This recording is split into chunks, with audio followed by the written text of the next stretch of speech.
উপদেষ্টা নাহিদ ইসলামের বাবাকে নিয়ে ভয়ঙ্কর অভিযোগ করেছেন সাইফ আল মাহমুদ নামে এক ব্যক্তি। তিনি নাহিদ ইসলামকে উদ্দেশ্য করে বলেন, আপনার বাবা আপনার নাম ব্যবহার করে আপনার বাবা গোরান স্ট্যান্ড দখল করেছে, সেটা ফখরুল সাহেবের দোষ।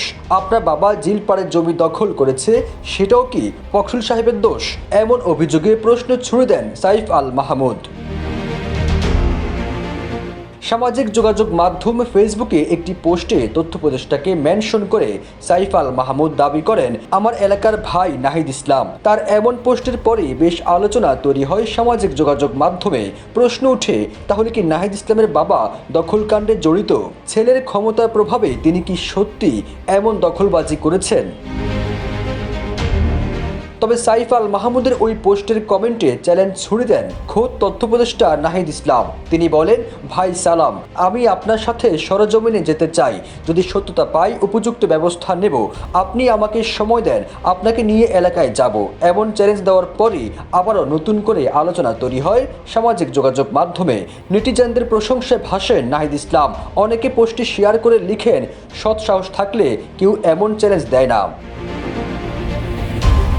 যমুনা স্মার্ট রেফ্রিজারেটর, স্মার্ট লাইফে স্মার্ট রেফ্রিজারেটর।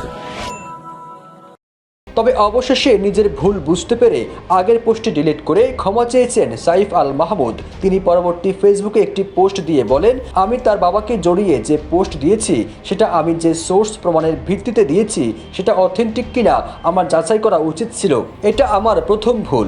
আমার পোস্টে তিনি কমেন্ট করার সঙ্গে সঙ্গে আমি কিছুটা বুঝি হয়তো আমি ভুল, কারণ সৎ সাহস ছাড়া কেউ এভাবে চ্যালেঞ্জ করতে পারে না। তিনি আরও লিখেছেন, আমি তাকে কল করি এবং তিনি আমাকে যথেষ্ট বিনয়ের সঙ্গে জানান, ভাই আমি নিজেই কমেন্ট করেছি, আপনার সঙ্গে কোনো এভিডেন্স থাকলে আমাকে জানান, কারণ আপনারা বললে আমরা জানবো এবং যে কোনো ব্যবস্থা নিতে পারবো। এবং তার নাম করে কেউ আমাকে হুমকি দিলে যেন আমি তাকে জানাই।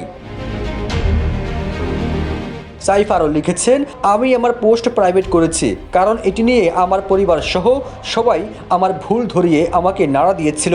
আমি কোনো প্রকার চাপ, হুমকি বা ভয়ে পোস্ট ডিলিট করেছি আমি আমার ভুল বুঝতে পেরে।